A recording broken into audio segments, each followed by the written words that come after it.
Hi, Burnett from Burnett.com. Today I'm here with my wife Samara and my friend Nick Crane behind the camera. And we're going to talk a little bit today about an art called contact improvisation, which is something that I've been studying on and off for a number of years. And it's actually very, very similar to Tai Chi, and I want to talk a little bit about some of the parallels.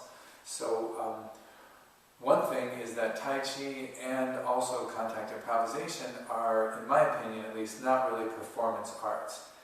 They're much more about how you feel inside and what you're doing inside your body than how perfect and beautiful they look on the outside.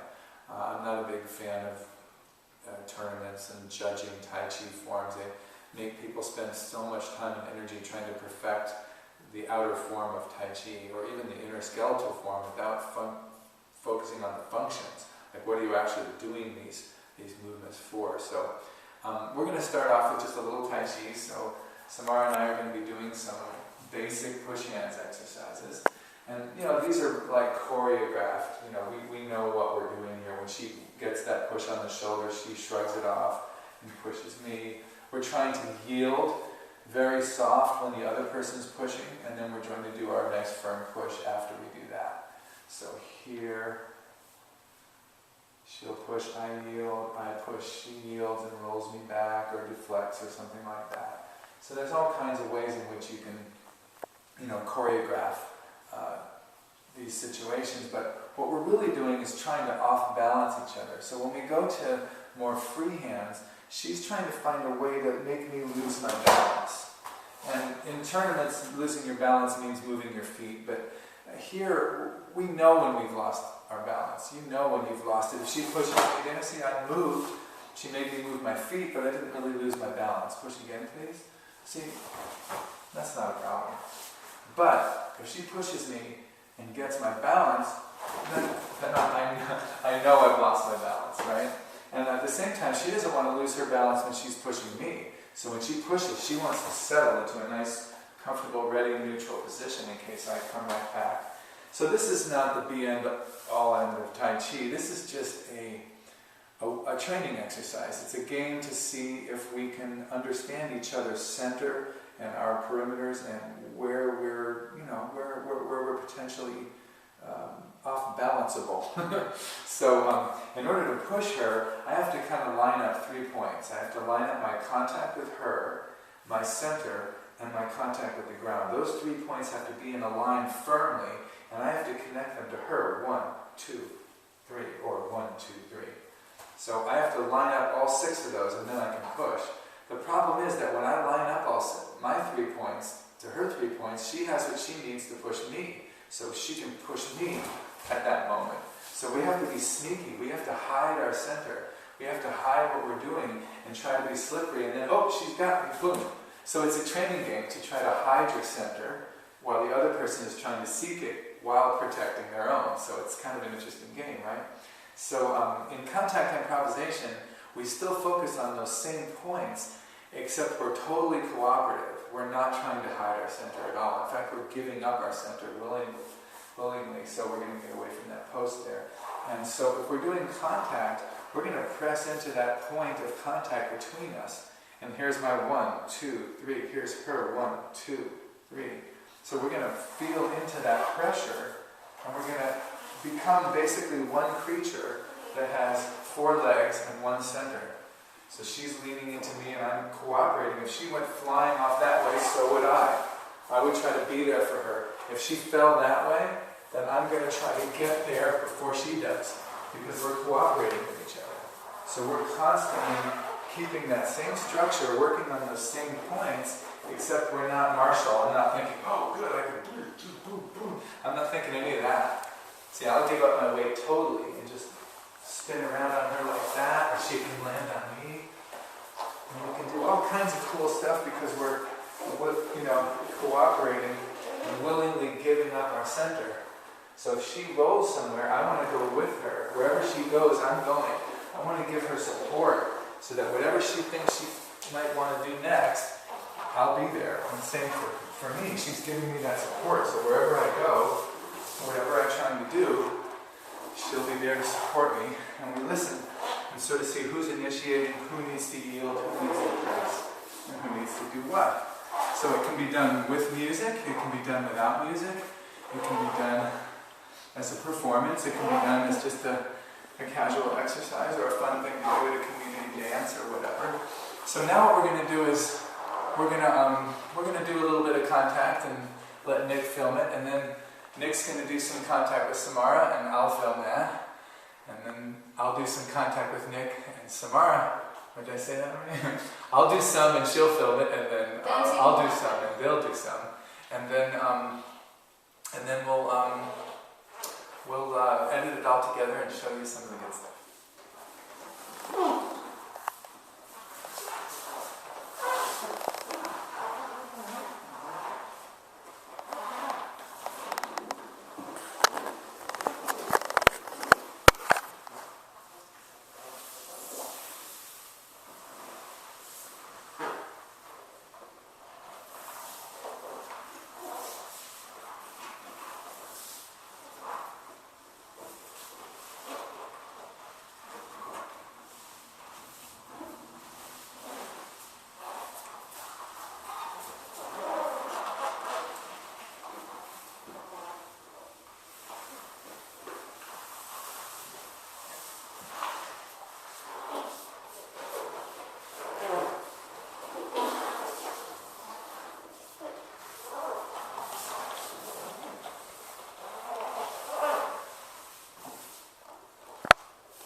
Back towards the mirror a little bit.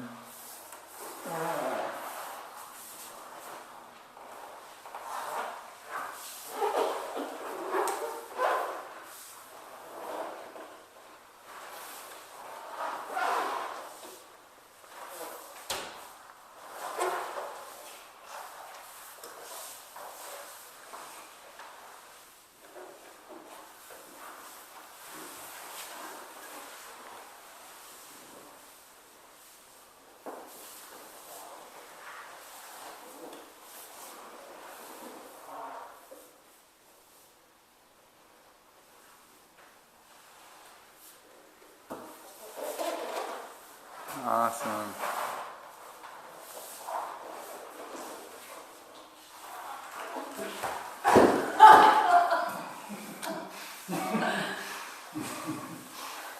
Nice recovery.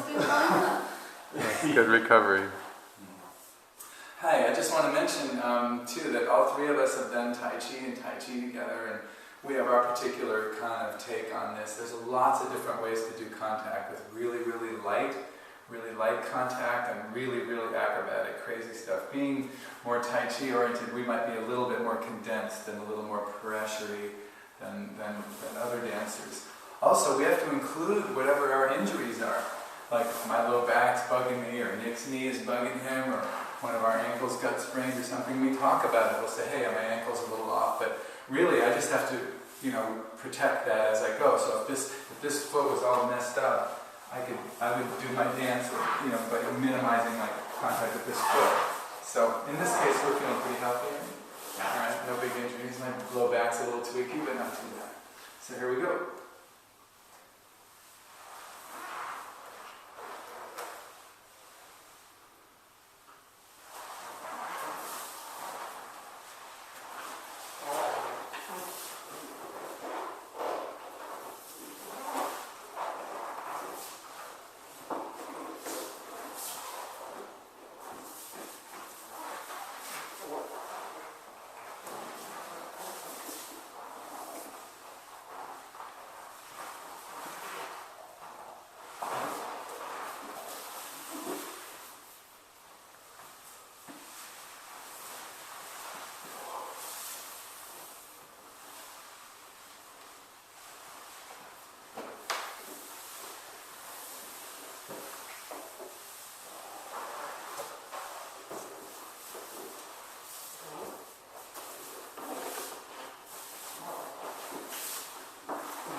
Okay, I'm curious, what's the relationship of contact improvisation to Tai Chi for you guys? Like, what's the connection between the two? How do they affect each other? Where are they similar? Where are they not? I think there are a lot of physical similarities. Oftentimes you're in Tai Chi in partner form, you're in close contact with a partner and there's some physical contact. But in contact improvisation is kind of like a cooperative martial art in a sense. Right. And it can be very soft, like Tai Chi can be, or it can be very quick and dynamic, like Tai Chi can also be. And right. So it's like the same tools put to different use? Yeah, really similar. And there's the same idea of taking care of yourself. That's the first thing, but then also taking care of your partner. Right. Second that. Yeah, cool. Anything to add, Samara? I think you need to have a lot of core strength in order to protect yourself and be able to connect your core to the strength of your legs. And the movement comes from pushing into the floor or spiraling in your core, similar to in Tai Chi, it doesn't, if it comes from your arms and it's disassociated from your core and from your legs. And by core, yeah, you mean like really like the center, gravity center extending into your legs and into the ground, like the core strength. It's like the Tai Chi classics say, rooted in the feet, powered by the legs, directed by the waist, expressed by the hands. That is like totally applicable to contact to me. Yeah. Yeah. So cool. How about you guys dance a little?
Hey, another thing to mention too is that this is a totally improvisational art. We have no idea what's going to happen next. No idea.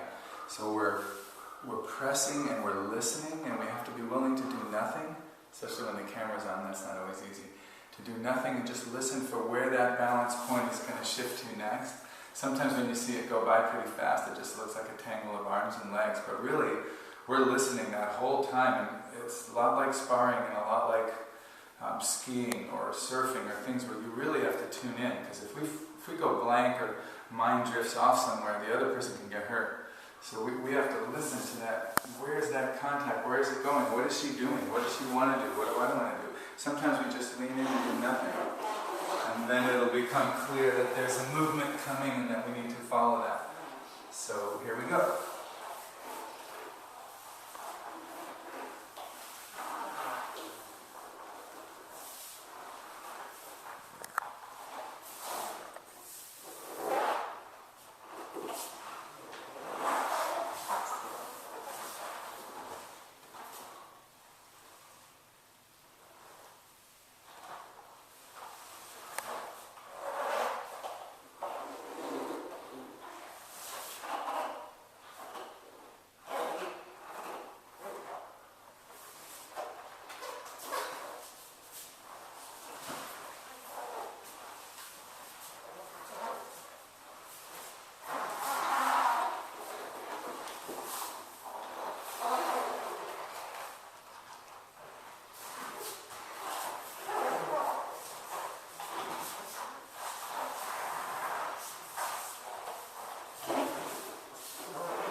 So you have to bring your own parachute.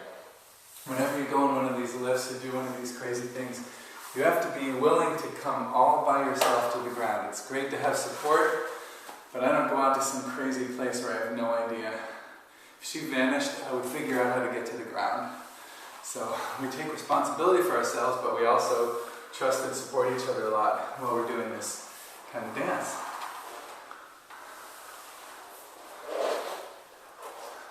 This is really an exploration of connection and contact, not in any way a performance or anything that we're doing, thinking about how it looks. It's just like a following the path of physical curiosity to see where is that person's center and how can I play with it? What can I do with it? So it's just following the path of curiosity. They have an expression in China. I don't know how to say it in Chinese, but it's a double expression. One of it is looks pretty, but it's not really good for anything. Uh-huh. So it's some very showy form that's very, and then the other one is like not very pretty, but look out. It's useful, and this is where we're kind of heading for that, less about pretty and aesthetics and more about, how it feels, the kinesthetic conversation that you're having. And like most conversations, it's not completely interesting the whole time, every minute. It's an improvised conversation, so parts can be more interesting than others. But that's kind of what we're doing. Yeah, and then by the same token, at times it can be fascinating. Yes. To watch. Yeah, just like you can kind of, especially when you can kind of see the subtle interaction and the growth of a movement. And but it also, it's not meant to be. It's not a performance art. It's a social dance, really. Yeah. And it's a social event, that we do for the participation and for the joy of it, not to create something to look at. Although it can be beautiful to look at. Yeah, right, exactly. Yeah, like jazz. Yeah.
Yeah.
So you can see how the skills here would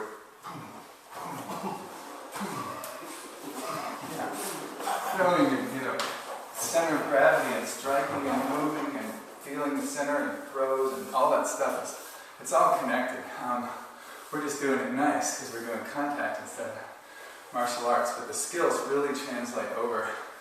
And I just want to encourage you, if you're curious at all about this, just search contact improvisation in your search bar here on YouTube, and you can see real masters of this, and people have been doing this for decades. We're having fun with our Tai Chi-ish version of it, but there's some great stuff there. Thanks for watching. Subscribe to my channel if you like this kind of thing. I do lots of music videos, nature videos, and Tai Chi related stuff. And visit my website, burnett.com. Thanks for watching.